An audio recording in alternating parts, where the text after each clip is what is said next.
All right, here we are at another episode of Flipping Houses for Rookies. Good morning, Peter. Morning, Bill, and hello to everybody. Here we are.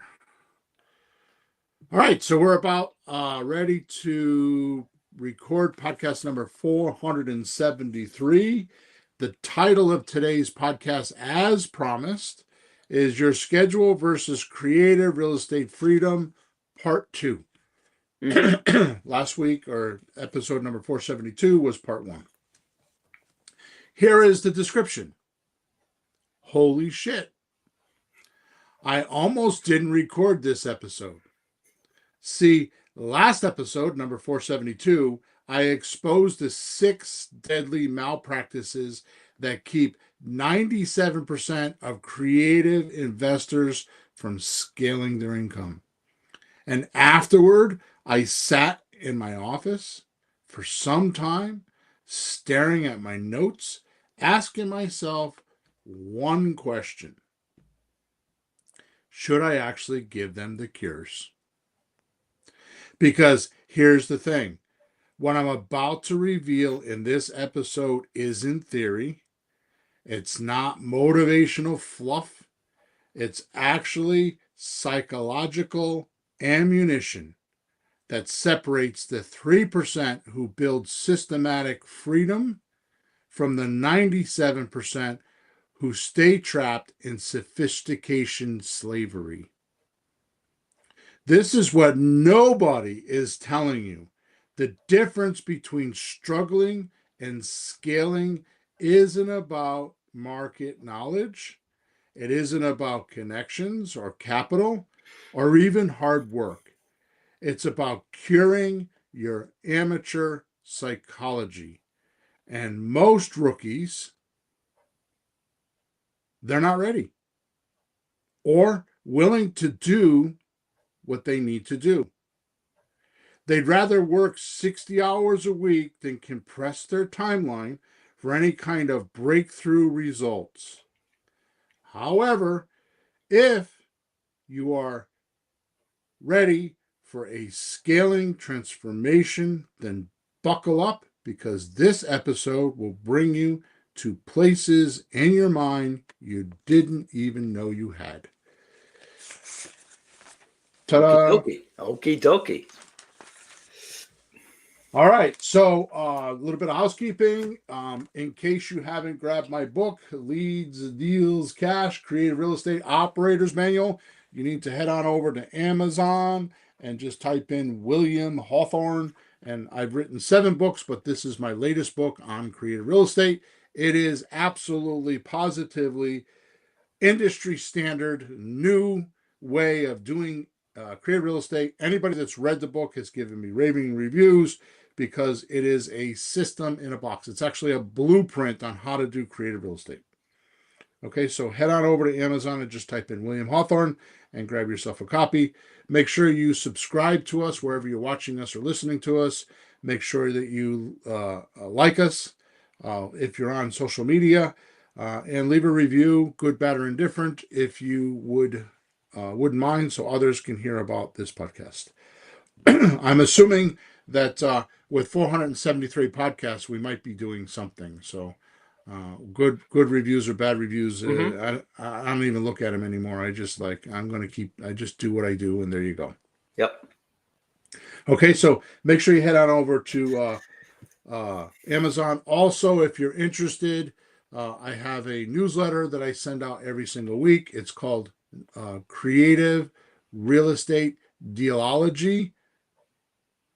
Creative Real Estate Newsletter, dealology.com. Okay, and it's a free newsletter. If for some reason you don't remember that, you can go to flippinghousesforrookies@gmail.com. Send me an email and I will give you a link. That's flippinghousesforrookies@gmail.com, and I'll send you the link to the free newsletter. I send it out every Saturday morning, 7 a.m. Eastern Time, and there you go. So there's all the housekeeping for us. So let's get on to the podcast. You ready? Okay, here we go. Check this out. About 2 to 3 weeks ago, I was on a coaching call and watched a brand new investor. He had only been in creative REI Reply for like 3 weeks, barely. Right? Mm-hmm. So I'm on this call. What did I write here? So we're going to call this guy Mike. It's not his real name. Let's Yeah. just call him Mike. Okay. So he made 15 grand in 90 minutes of his time. How? He talked to one seller for about 45 minutes, got a slot deal signed, then spent another 45 minutes posting it online, talked to a qualified buyer that paid him 5% markup of the property. Mm-hmm. Markup meaning 5% over the asking price on a $300,000 property. Mm-hmm. Total time invested 90 minutes. Total profit 15 grand. That's $600 per minute. But here's the part that may make you sick. Mm-hmm. A few months earlier, Mike was working 60-hour weeks, maybe making $3,000 a month if he was lucky. That's if he got his overtime. Hmm. Some months he didn't get overtime. Wow. What changed for Mike? He stopped being an amateur. And that's what this entire podcast is about. See, I've been coaching creative real estate for decades now. I've seen it all. And just when I think I've seen it all, something else pops up. Yeah.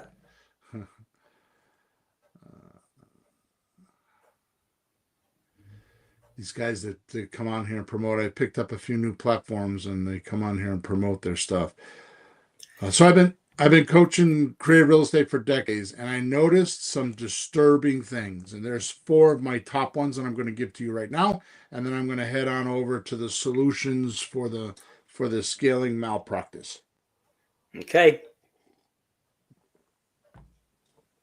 Number one thing that I noticed: the rookies who complain about not having enough time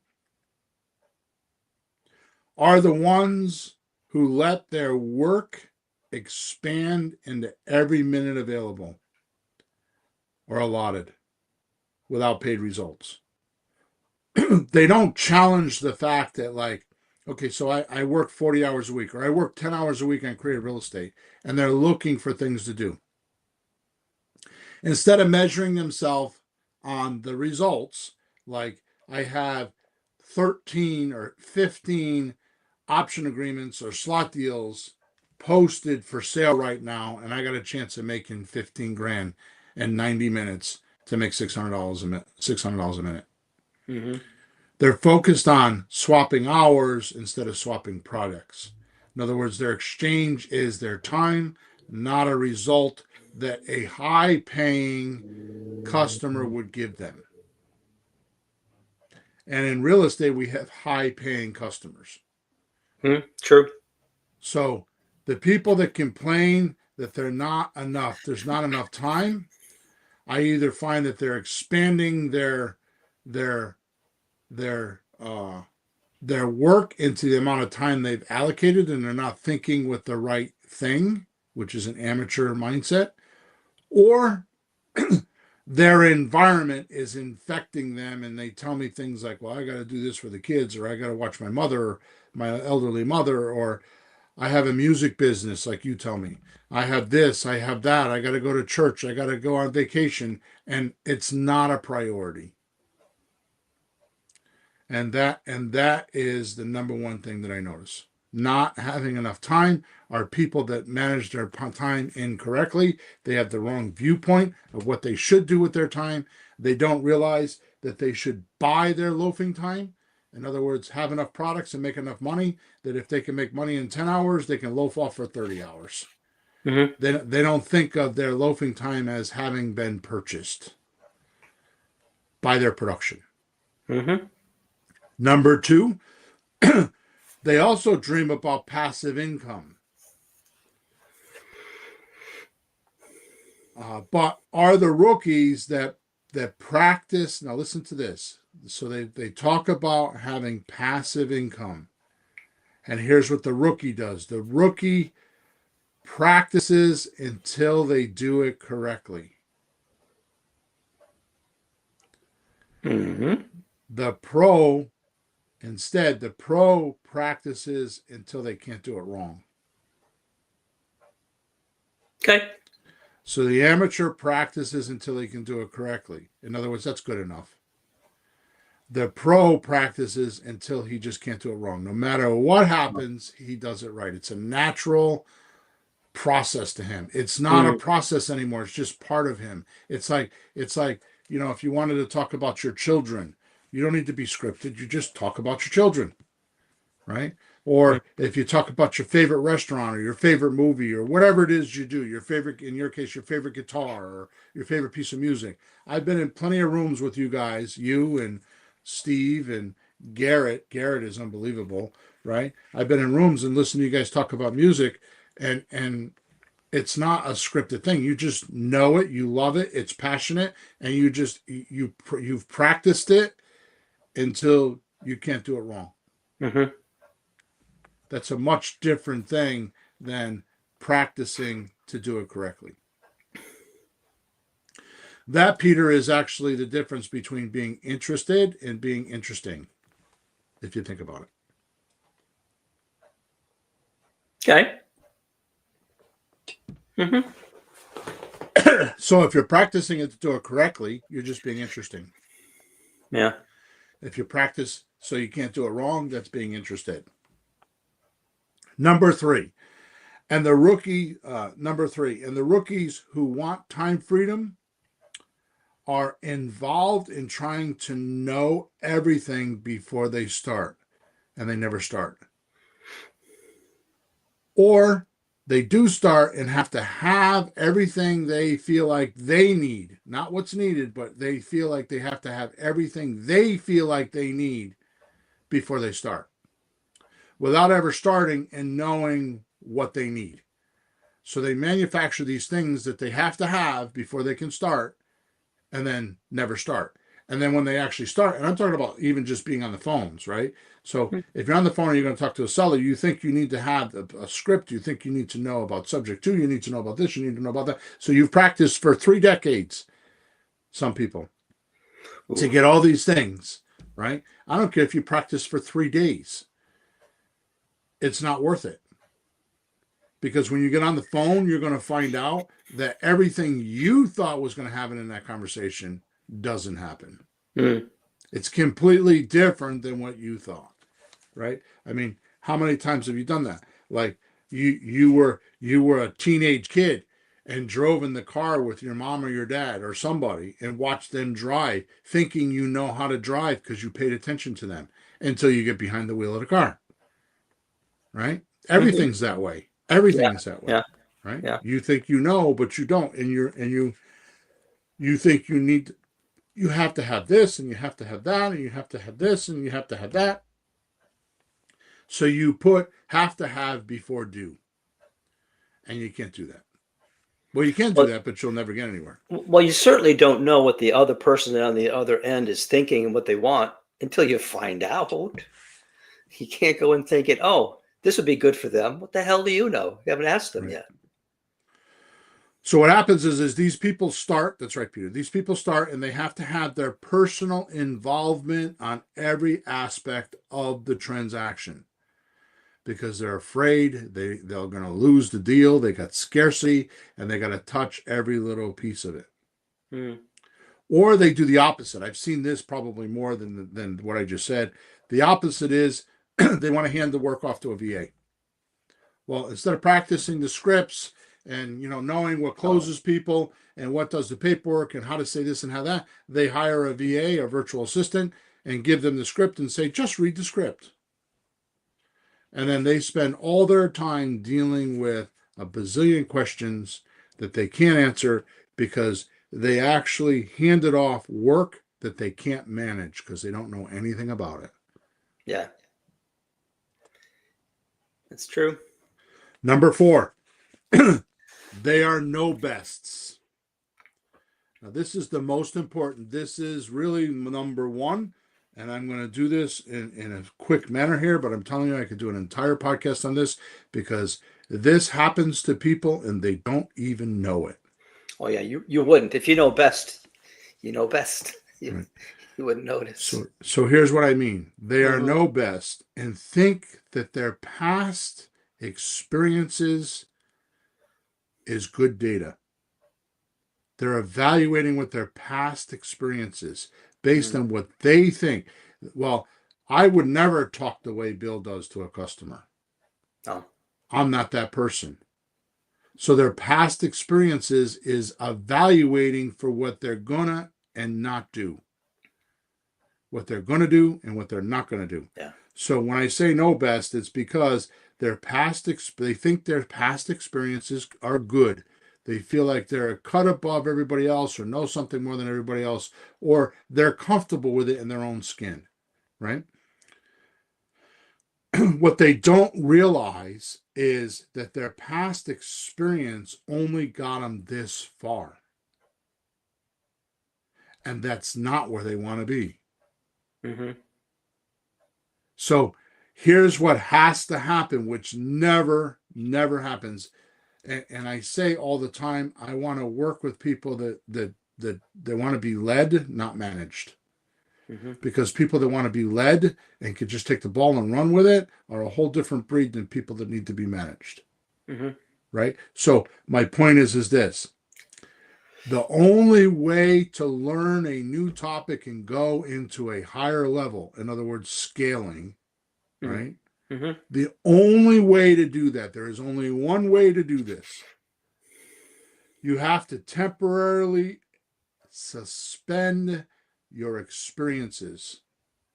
And you have to take in the new ways and learn new things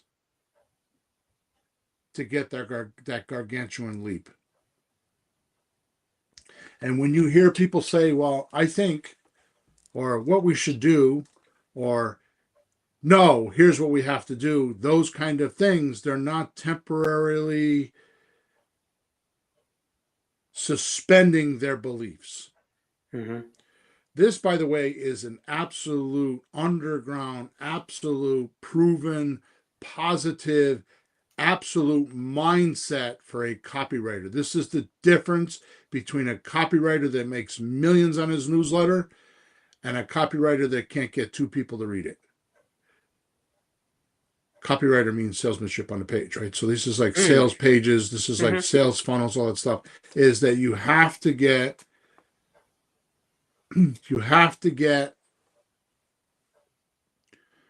the reader to temporarily suspend their ideas and their beliefs so you can put in the new idea. Okay. I was wondering how that fit in. That makes sense, though, because right. Why read the information if you could just stay with your old ideas? If you're not going to change your mind about anything. Well, if somebody's reading a newsletter, they want, or they're reading a book or anything, they're looking for something, even if it's just entertainment. Yeah, you hope so. You hope they're not just reading it to prove that they're already right. Don't waste your time. Now, I will tell you that if you can't do this for yourself, if your house isn't in order, how are you going to do that for your customer, your seller? Because you need to have your seller temporarily suspend their ideas of how houses are sold so you can introduce to them ideas like the slut deal, the sandwich lease option transfer, where they can make 35% over market value right away. If you don't have that temporary relief suspension or temporary thought suspension, right, they're going to think you're scamming them. How could you pay me over 35%? Because the only point of contact, or the only point of reference is their experience. Sure. A cash sale, put on the market, have the realtor do it for you, and give you what's left over. And they don't think about that other way. Right. So this is a bad thing. This is probably the most hardest thing for me to make. This is why I say, I just lost my train of thought. I'm sorry. Because my wife texted me in the middle of that. Anyways, the only way that you're going to need to suspend your temporary beliefs so that you could have new ideas. Mm-hmm. You got to clean the chalkboard. Yeah. Before you can write on it. Right? Mm-hmm. So this is the difference between struggling and not struggling. This is the difference between the this is what I was this is the psychological ammunition that you need to handle yourself, because if you don't, you won't be able to make them gargantuan leaps forward. And the interesting thing is these people will not consider this because they're know best and they think they're right. They won't even consider suspending their experiences or their ideas and listening. I didn't say do anything. It's just take the new idea in. Yeah. Okay. So those are the four. They already have their mind set on something, and you can't get a word in edgewise, and they're stuck on it. So not used to use the word flexible. Right. Will they be flexible? Like, would they even listen? And some people do, and of course some don't. Another way to say it is they have fixed ideas. Yep. Stuck ideas. Fixed, stuck, can't change your mind. Okay. Just want to be right. Yep. All right, so those are the four things that I wanted to cover today before we go into the solutions to create real estate scaling malpractice. So there's 6 of them, and I'm going to do the rest of the podcast talking about that. What I did is I broke each one of them down because in podcast number 472, I named them. There were 6 of them, and we talked about all the manifestations and all the things that happen, and I called them the signs or the tell. You know you have this malpractice when this is happening. And I talked about that.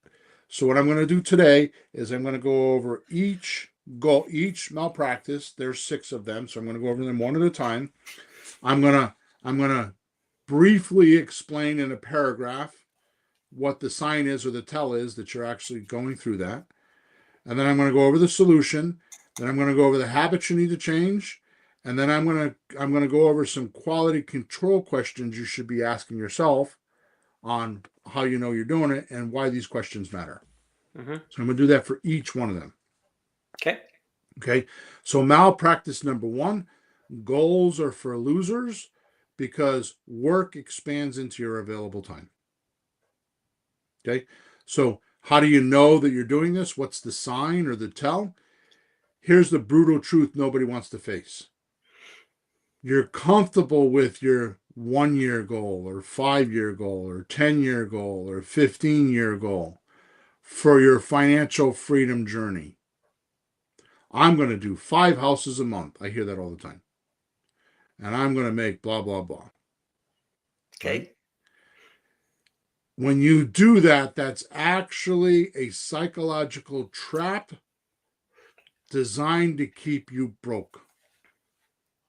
That's why I say goals are for losers, because it's designed to keep you broke, right? These timelines, if the timeline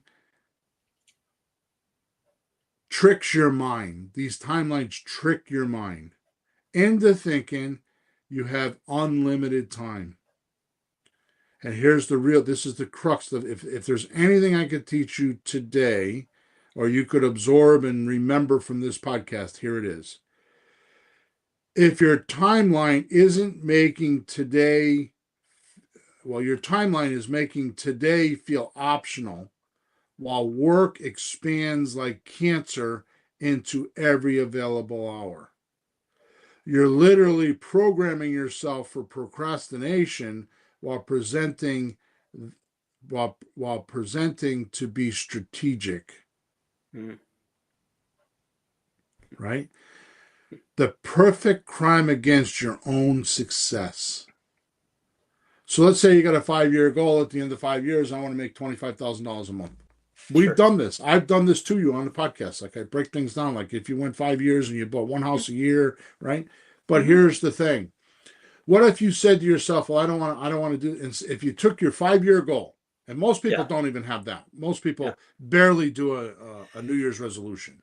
But if you did a 5 year goal and you said to yourself, then you do the whole goal, everything you want, you get all the warm and fuzzies and you're all excited and you're like, oh my God, I got the solution and it's turning and it's rolling and you're like a state of, what's the word I want?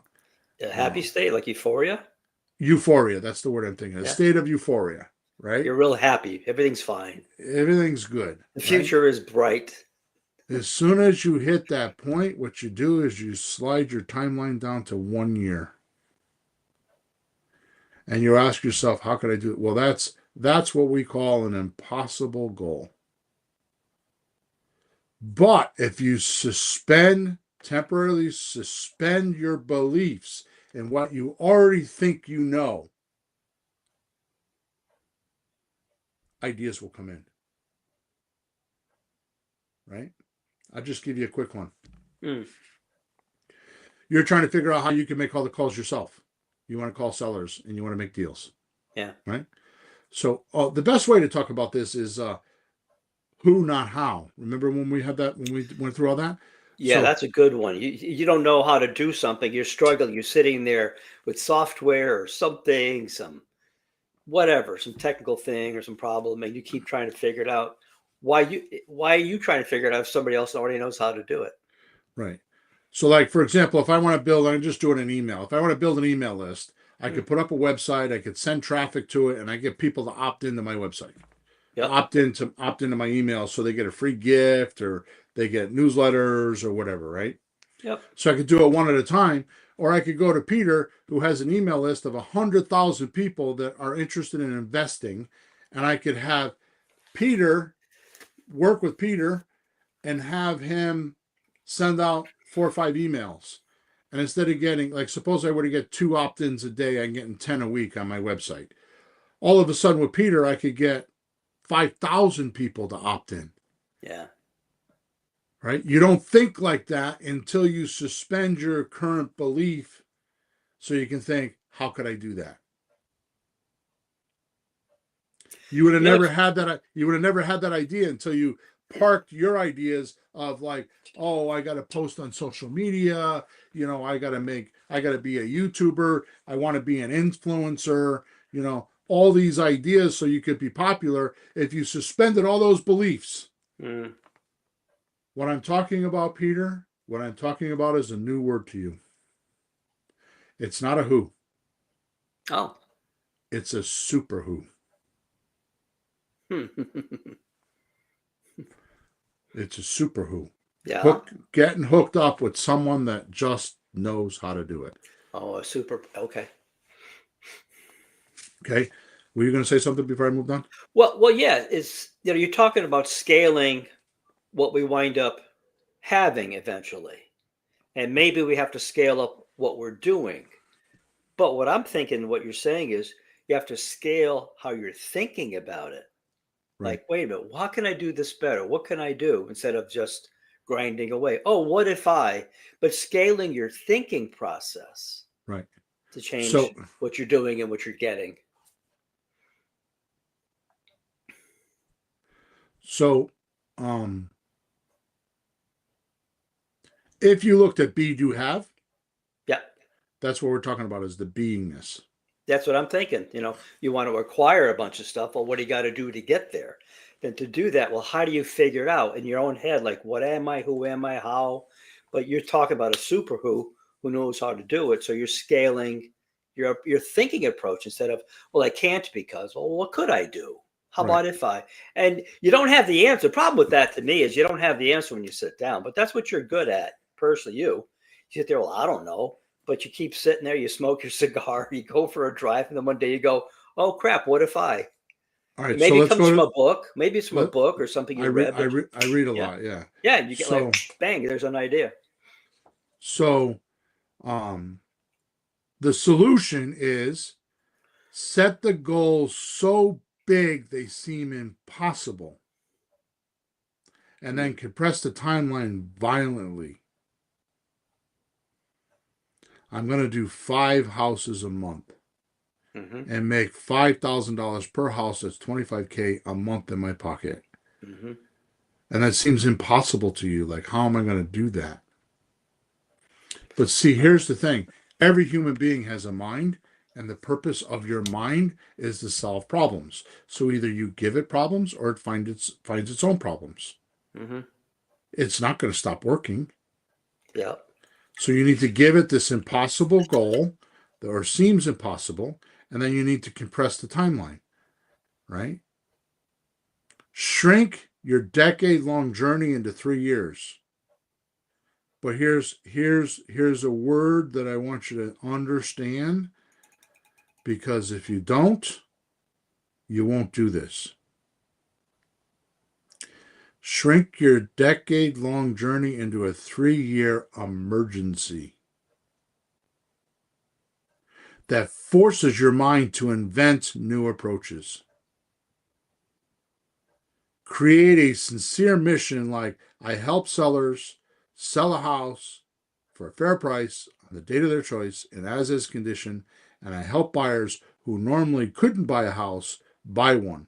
That's what makes people want to help you accomplish it, because your mission statement is very clear. My younger sister has a son that's kind of he's a biker dude and kind of not a nice guy. And I remember years ago that he was put in jail. She was in Connecticut, living in Connecticut, and he was put in New Haven jail. Wow. And he had a bond. I think it was like $10,000 or $12,000. Okay, Mm-hmm. she didn't have $10. Mm-hmm. And I remember her over the course of 3 to 5 days raising that $10,000 or $12,000, because it was an emergency. She did not want him in that jail because it was big boy jail, and she was afraid that he would be scarred mentally for life. And she was right. And she went through excruciating, like almost 20 hours a day, calling everybody, trying to get loans, credit cards, refinance her house. She did everything she could. It was an emergency. Yeah. Imagine if your mind thought like that all the time about your deals. Yeah. Here's the habits that need to change. Stop setting comfortable timelines that allow your work to expand, or your work expansion.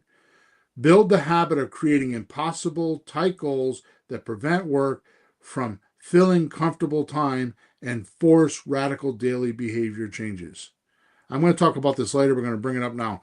Here's how you know that your goal is the right goal. Uh-huh. It affects your plans for today.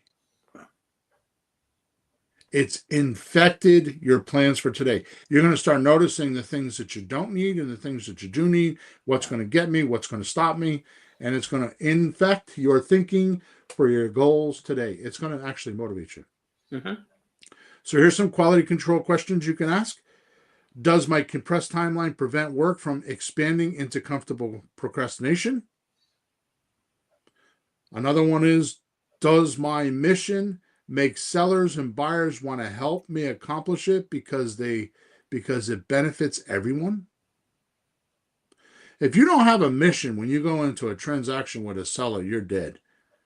You need to have a mission. I mean, Jim Camp talked about that in his book called No. Mm-hmm. Your mission statement has to be portrayed on the other side of the table, and they have to help you get it because they believe. They become your fan club. C, or number 3, it is this timeline so tight it's forcing me to eliminate activities that don't create systematic income. And why do these questions matter? They force you to measure urgency creation, mission alignment, and eliminate effectiveness. The 3 pillars that prevent work expansion and create focused action.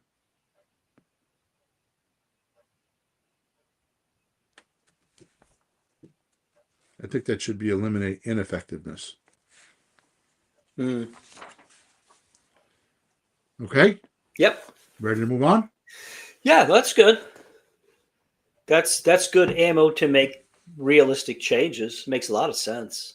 Right. And it reminds me of like, oh, I got a term paper due next month. I'll That's get right. to it. Or Yep. I'll get to it. Mm-mm. Yep. Mm-mm. You'll be pounding away the night before. Yep. Malpractice number 2. You're an amateur disguised as a pro. Mm-hmm. The sign or the tell is this one's going to sting. You think you're a professional, but you're actually an amateur wearing a business suit. Amateurs don't want accountability. They make excuses, miss deadlines, and practice until they can do something good enough. They're willing to let others down because their standards are lower than a snake's belly. Meanwhile, they're distracted by every shiny object and haven't faced the brutal truth. They can't have it both ways. They can't maintain their contradictory lifestyle and reach new levels of success. It's psychological warfare, and they're losing to themselves. Nothing else to be said there.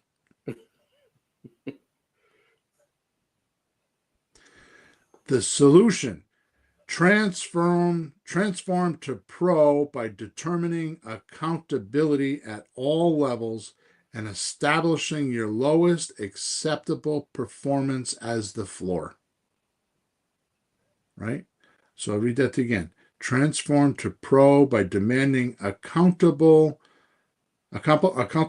at all levels and establish your lowest acceptable performance, known as the floor. Mm-hmm. Your minimum. Right. Ben Hardy uses the floor example in his book called The Science of Scaling. Uh-huh. Okay? Great book, by the way. Hmm. So here's the thing. So if you got a goal to do one deal a week,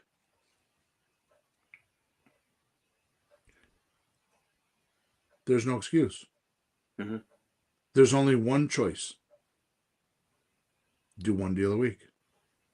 Yeah. What I really like that. 'Cause there's not enough time to put it off. It's like, get it later. There is no later because a week goes by really, really fast. Right. So you got to hit it. I like that. So what acceptable performance do you have? Is this distracting me from getting a deal this week, or is this adding to me getting a deal this week? It's your acceptance level of performance. Right? Stop making excuses and start practicing until you can do things wrong. Stop making excuses and start practicing until you can't do things wrong. Mm-hmm.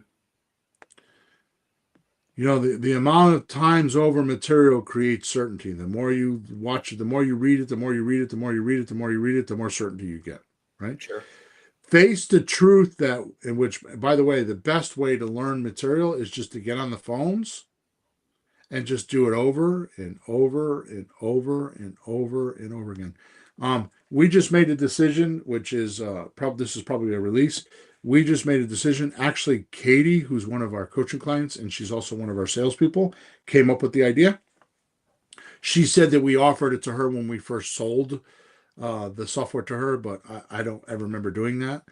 She says we did it, but here is a soft way of saying it because I haven't written it yet. I'm going to work on that later today. We're going to offer a 100% guaranteed money back, 100% money back guarantee on Creative REI Replay. We've not done that before. 3 years we've been in business. We've never offered a 100% money back guarantee. No, I thought you were going to say you were going to institute the one where you get your It's free if you get a deal. You don't have to pay that particular month, something like that. But 100% money back guarantee. Wow, go. So what it's going to be is that you have to make in 90-day period, you Yeah. have to make 100 phone calls. Aha. Not 100 phone calls. You have to talk to 100 people, Uh-huh. right? And if you can, and we know because we have in the back end of Creative REI Reply, we have what we call a health index. So we know what everybody's doing. Uh-huh. So it will be that you have to make phone calls and you'll have to actually use the calculator and you'll actually have to make offers. Right. So if you actually get to the end of 90 days and don't make a deal and comply to our agreement, then we'll give you your money back. But you're pretty sure that if a person called 100 people, talked to them, use the calculator, they have to get deals. That's the point. You're actually No, forcing them. I'm No? not pretty sure. No, I'm not pretty sure. I know Yeah. somebody calls 20 people, 15 or Yeah. 20 people, because that's average. 20 people will say, Yeah. using our scripts, they will make a deal. I expect them to have 5 deals with 100 phone calls. Yeah, but 100, they have to do something, right? After 100. If not, they should just give up if they really do all that. So you get 100% money back. If you call 100 people and you don't make a deal in 90 days, we'll give you your money back. Right? So face the truth that's reaching new levels means giving up most of what got you where you are now. I read that again. Face the truth.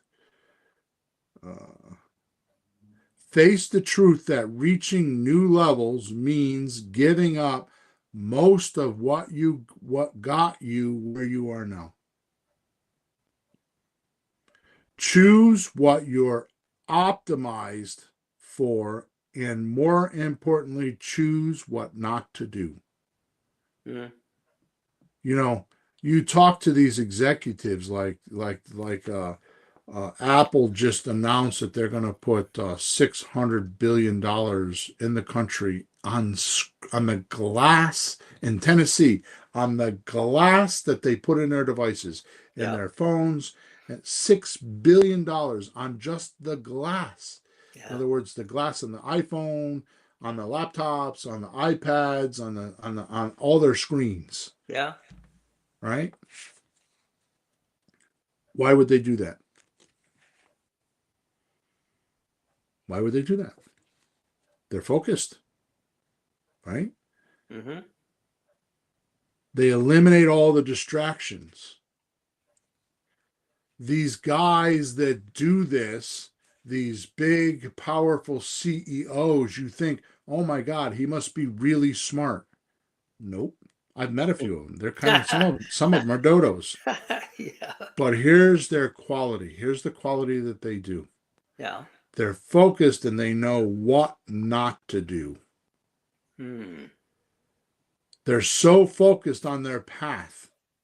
It's like a racehorse with blinders on. They know what they want, and if it will make them go faster, they'll do it. If not, they're not going to get knocked off their pedestal. Right? Okay. Okay, so habits that you need to change: stop accepting low performance and contradictory behaviors. Build the habit of setting your performance floor to holding yourself accountable daily. I call this measuring by statistics. Man, we're in trouble because we only got 20 minutes left and we're only on number 2. I got to just read it here. Eliminate distractions and contradictions immediately when you catch them. Mm-hmm. Quality control questions. What are my lowest acceptable performance for my floor? And am I maintaining it consistently? Another one is, what contradictions in my life am I willing to give up to reach the next level? That's a big one. Yep. Am I practicing until I can't do it wrong or just until I do it right? These questions matter because they establish your baseline standards, force you to identify self-sabotaging contradictions, and ensure you're building mastery, not competence. Malpractice number 3, paid hours versus valuable completed work, which we call VCW, the wealth solution. The sign or the tell is you're caught in the deadliest trap in business, trading hours for dollars like sophisticated slaves. Every property you personally view, every seller you personally talk to, every detail you personally handle is proof you're working in your business instead of on your business. You're confused being busy with being profitable. Meanwhile, work expands and your entire schedule like a hungry parasite, eating your time and keeping you poor. You're literally paying yourself minimum wage while calling yourself an entrepreneur. What's the solution? The solution is stop trading paid hours and start creating VCWs, valuable completed work, that work for you 24 hours a day like little soldiers. Build little soldiers, advertise option agreements and slot deals that create inventory while you sleep. The more valuable completed work, the more VCWs you have advertised, the more buyers you attract. Now, I have a new word here, a new acronym. Mm-hmm. Create a WOCRET, WOCRET. Okay. That's a well-oiled, creative real estate transaction. Okay. So you want to create a well-oiled, creative real estate transaction that delivers such an exceptional experience that clients become word-of-mouth ambassadors, right? The habits you need to change: stop believing you must personally handle everything. Build a habit of creating VCWs, which is a valuable completed work, through systematic agreements that deliver income and transformational experiences without your presence while building marketing visibility inventory. The bottom line is, in creative real estate, we make all our money from the buyer. So you need to present properties to the buyers. This is how the MLS and realtors have survived for 75 years. Sure.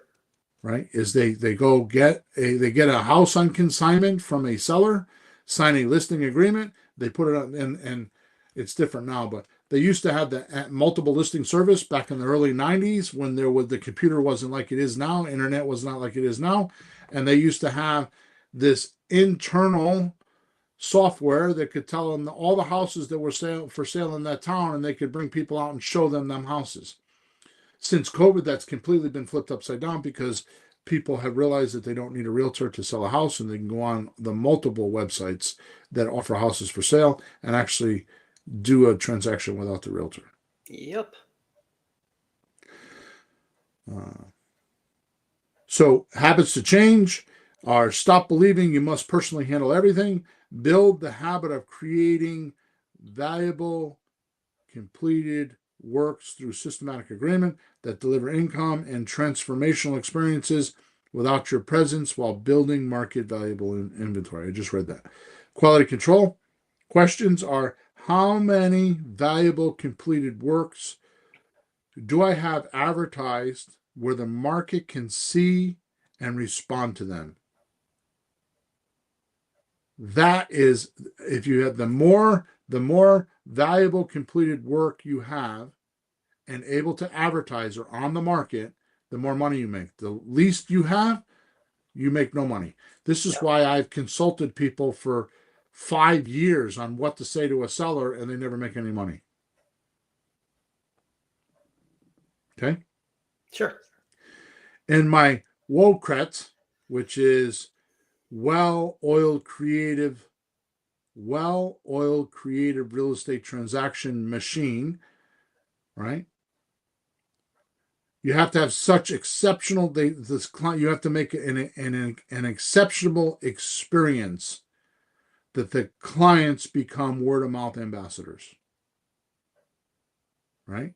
Mm-hmm. And are deals falling in my lap because people seek me out, preventing work from expanding into deal hunting? So, how's your deal flow? Are you chasing? Are you catching? Actually, Mm-hmm. here we go. Are you pitching? Are you catching? That's a good way to put it, Well, how about right? this? I had a nice conversation yesterday, sent the memorandum out. He texted me like an hour later, hey, my friend wants to do this. Can you talk to us at 1 o'clock today? Yep. So that was encouraging. Like, okay, I must have said the right thing. And actually found out what he was trying to do and said, sure, we'll do that. Whatever you want. Of course. Go ahead. Okay. Yeah. So it Why do these? happens. You're right. It happens. Yeah. Why do these questions matter? They measure your inventory creation, client transformation, effectiveness, and inbound deal flow. The three metrics that separate wealth builders from our traders. Malpractice number 4. Your business stops when you stop. The sign or the tell is, here's the embarrassing truth. You haven't built a business, you've built yourself a job with more stress and less security. When you go on vacation, everything stops. Deal flow dies. Marketing disappears. Income evaporates.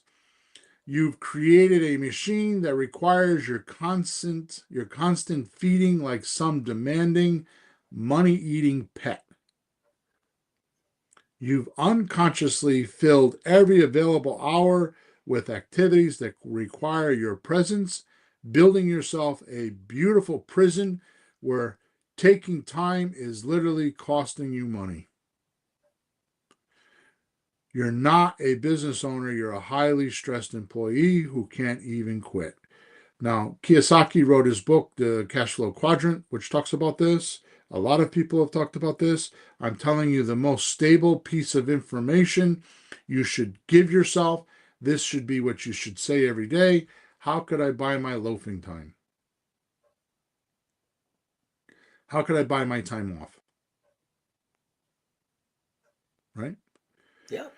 The solution for this is creative systems that continually generate valuable completed works while delivering such exceptional client experience that they gain social status lifts. Now, I don't have time to really explain that, but a social status lift is they get to move from that old house, that first time buyer house that they bought with their 3 kids, into a bigger house in a new neighborhood, and you give them a social status lift. Mm-hmm.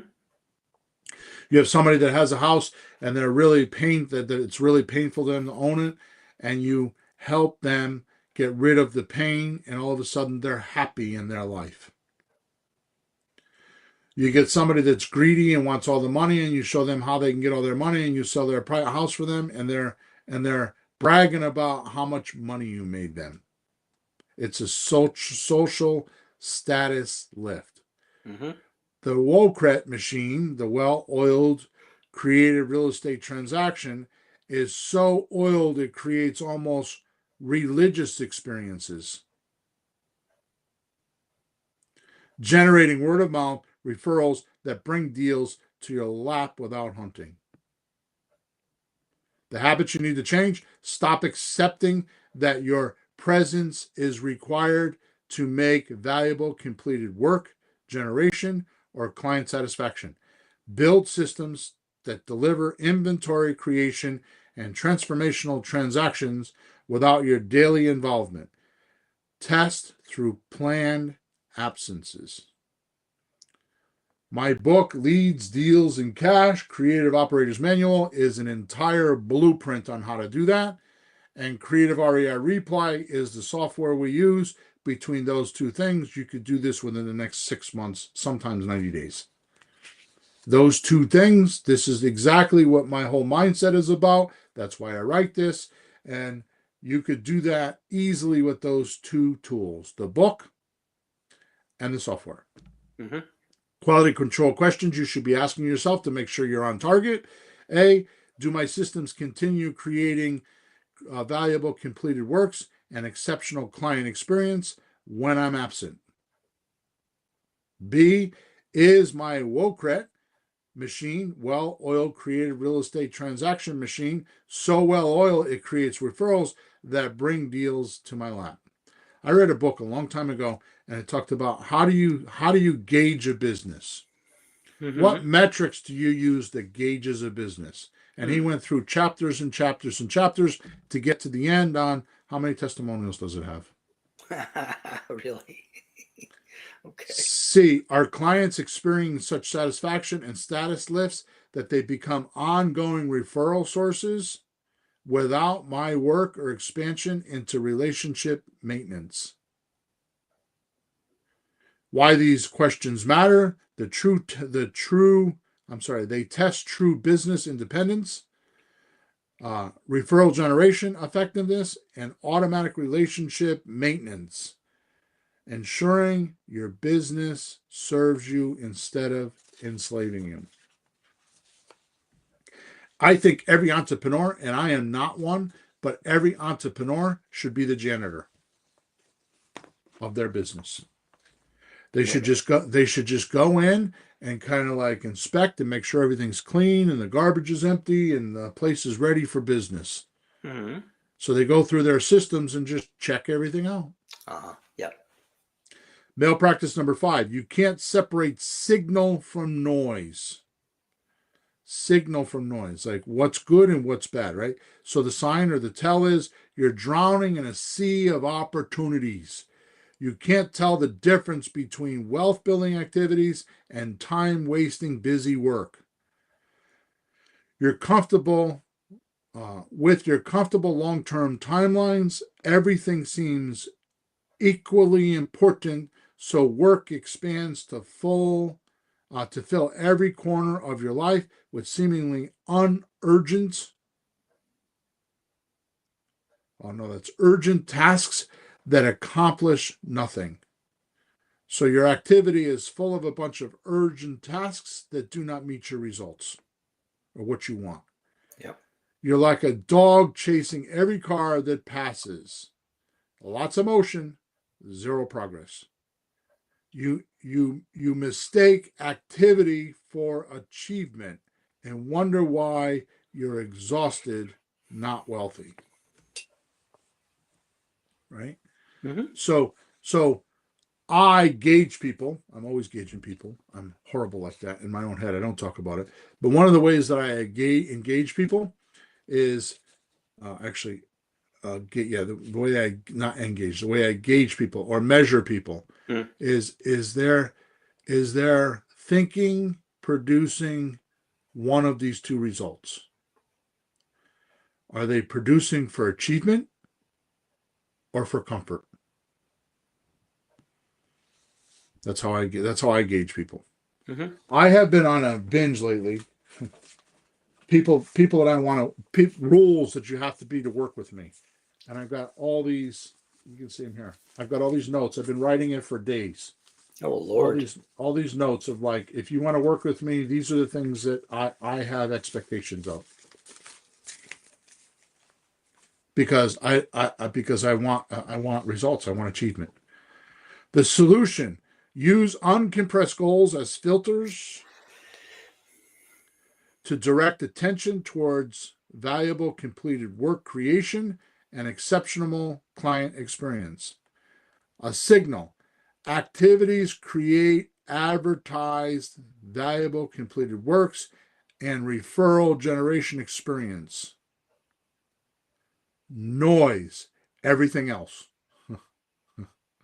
Your mission should make others want to help you while your WOCRET, which is the well-oiled creative real estate transaction, creates organic referrals. Habit that needs a change: stop treating all activities as equally important. Build the habit of filtering every opportunity through. Does this creative advertised inventory and exceptional experience that generates referrals? So is it doing that or not doing that? So if my habit, whatever I'm doing, does it create an advertised property which is a valuable completed work. So when I say valuable, it's probably too late to do this, but valuable completed work means it's finished. In other words, the seller signed the memorandum or the option agreement or the purchase and sales contract, and they're ready for you to go to work for them. And you could post it online and start selling it. So the valuable completed work is a posted and advertised piece of property. There is no other. Mm-hmm. And why is it valuable? Because it's going to make the seller money, it's going to make you money, and it's going to make and give the buyer what they want. All right, so tight goals force focus. Comfortable goals enable distraction. Tight goals force focus. Comfortable goals enable distraction. So here are the quality control questions that you can give to yourself to make sure that you're in check with this. Does this activity create valuable created works and exceptional client experience, which is the signal, or allow work to expand into busyness? That's the noise. Mm-hmm. B, will this help people want to help me accomplish my sincere mission without expanding work into unnecessary areas? And C, am I using my goal to make present decisions about valuable completed work creation while preventing work expansion into time-wasting activities? These questions, they create decision filters that prevent work expansion. Notice that word, decision filters. Ensure mission alignment and force present moment valuable completed work focus, and eliminates the productivity trap of busy work. I know I'm cramming this down your throat today. I don't expect you're going to have to listen to this a couple times because I don't want to make 10 podcasts out of it.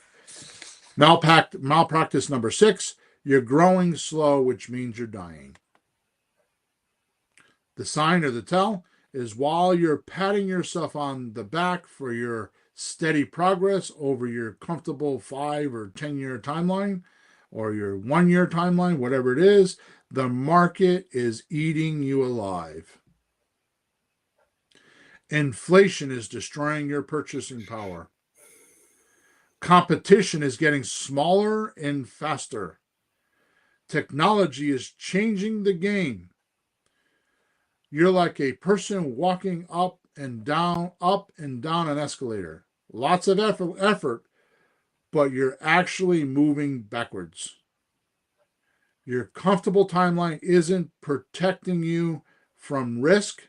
It's generating your failure.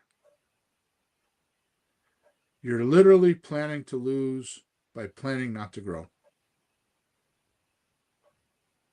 The solution: embrace growth fast or die slow by creating valuable created work that generates income and referrals. Set impossible deadlines that force inventive VCWs, which is valuable completed work creation, while maximizing transformational client experiences. Your mission must be so sincere, people want to help you with your well-oiled creative real estate transaction machine. And it just automatically creates referrals. The habits that need to change: stop accepting gradual. What does that mean? Well, in today's context, it's little bit by little bit by little bit. Right. So stop accepting gradual, valuable, completed work creation over comfortable timelines. Build the habit of creating impossible, tight deadlines that force rapid, valuable, complete work generation while maintaining focus on almost religious client experiences that generate word of mouth for growth. quality control questions. A, is my mission so sincere and helpful that people want to help me accomplish it without my work expanding into convincing activities? While my work expands into convincing activities. While my work expands into convincing activities. If you're spending a lot of time on the phone trying to convince somebody to do a deal, you're doing it wrong. B, it should be their idea. You should pose questions and have them go through the thinking process or the process of evaluating the information, because thinking is really overrated, because thinking is from your bad experiences in the past. You're going into the past and you're hanging on to all the things you did in the past that were not successful. Yeah, they really stick. I mean, there's good things, but the bad stuff really sticks really bad. Right. Okay, so what I'm saying is that if you're convincing activity, so you should allow somebody the opportunity, which is why it's a religious experience. As they go through it, they have ideas and epiphanies, and they're like, oh, I didn't know that. And it's like, it's enlightening for them. It's uplifting for them to have them work it out in their own mind. So now they're chasing you. You're not convincing them. B, is my timeline forcing rapid, valuable, completed work creation that generates both income and referral producing experiences while preventing work expansion?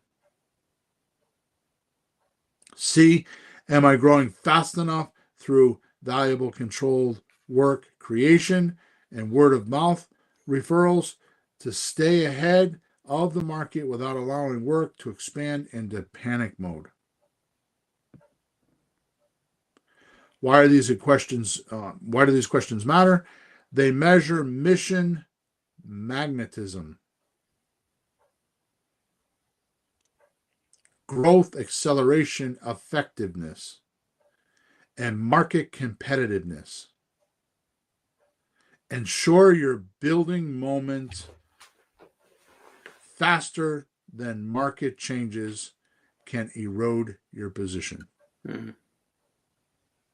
So the pattern after today that I just force-fed you with a fire hose, each solution prevents work expansion by creating comprehensive goals, establishing professional accountability floors, building valuable completed work instead of trading paid hours, creating systematic inventory generation, and developing referral production client experience, transforming you from a time trading operator into a systematic wealth builder owner. Like I said, everything that I just force fed you today, you can find all the details in my book, Cash, Deals, Creative Real Estate Operators Manual, and at Creative REI Reply. So, Peter, I'm going to go back to the last thing I'm going to say is I'm going to go back to the description, and I'm going to read something from the description. So it says the difference between struggling and scaling isn't about market knowledge. It isn't about connection or capital, even hard work. It's about curing your amateur psychology. And most rookies, they're not ready or willing to do that. And already I have people that are listening to me, including you, that have decided that this is too much work. I'm not saying you. I'm just saying there are people that have decided that this is too much work, what I just gave you. I just fed you with a fire hose, and you think it's overwhelming. And that is your psychological mind speaking to you. It's actually your subconscious mind speaking to you, saying, I can't do all that. And you automatically disqualify yourself of being a pro.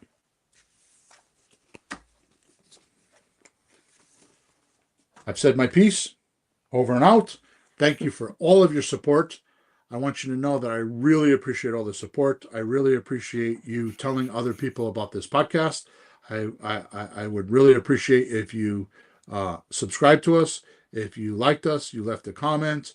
Go to Amazon.com, type in William Hawthorne, get leads, deals, cash, creative real estate operators manual. Head on over to Creative REI Reply and get a free demo.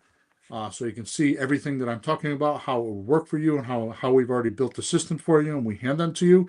And if you go over there soon, you will find the new guarantee, which is if you don't do a deal within 90 days, we'll give you your money back. So how are you gonna do that? It doesn't cost you anything. It's just an investment in yourself. Mm-hmm. So what has to happen is you need to make the decision that you're going to change, and this is how you do it. So you don't have to be like me and spend 30 years trying to figure all this stuff out. Mm-hmm. You can just go plug into what we've already built and just do deals. So again, thank you for all of your effort. Thank you for all your support over 473 podcasts. And if you have any questions or need any help, go to flippinghousesforrookies@gmail.com, and I will gladly answer your questions. All right, over and out. Flourish and prosper. That's your job.